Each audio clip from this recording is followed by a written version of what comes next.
السلام عليكم ورحمة الله وبركاته. النهاردة هنعمل مع بعض أصابع الكنافة بالنوتيلا بالشكل اللي احنا شايفينه الجميل ده. هنجيب معانا نص كيلو من الكنافة، وهنفرد الكنافة بتاعتنا بشكلها الطولي، يعني مش هنقطعها ولا هنكسرها زي ما بنعمل الصواني.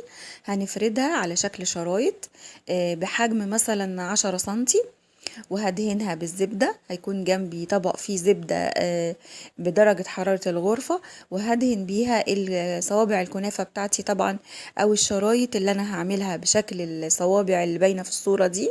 هدهنها بالفرشة بالزبدة، وبعدين هلفها على حاجة اسطوانية بحيث تديني الشكل اللي طالع معايا في الصورة. هلف بقى كل الكمية اللي عندي بالشكل ده، وبعدين احطها في الفريزر لمدة 5 دقايق او 10 دقايق لحد لما احس انها جمدت شوية. بعد كده هكون مولعة الفرن على الشواية، وهحط صوابع الكنافة بتاعتي بعد ما خرجتها من الفريزر.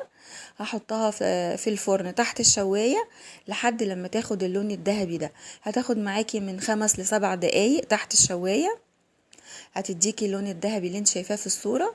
بعد كده تطلعيها من الفرن وتسيبيها لحد لما تبرد. وهنكون مجهزين الشوكولاتة النوتيلا، سواء انت شارياها جاهزة او عاملاها في البيت. وطبعا مقاديرها احنا عارفينها وعملناها قبل كده مع بعض.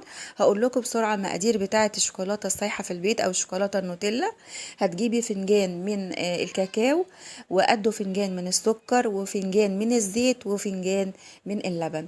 كده عندنا 4 مكونات هتضربيهم في الخلاط، نفس المقادير بالظبط بنفس الفنجان. 4 مكونات: الكاكاو، الزيت، اللبن، والسكر. وهتضربيهم في الخلاط كويس جدا مع بعض لحد لما يدوكي القوام بتاع النوتيلا.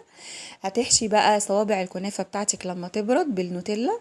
وبعد كده تكوني محضرة الشربات، طبعا شربات متوسط مش تقيل ولا خفيف. مقادير الشربات كلنا عارفينها: كوباية من المية مع كوباية من السكر مع عصرة ليمونة وشوية فانيليا. هتعملي الشربات. طبعا الكنافة احنا دلوقتي حشيناها وسبناها على جنب.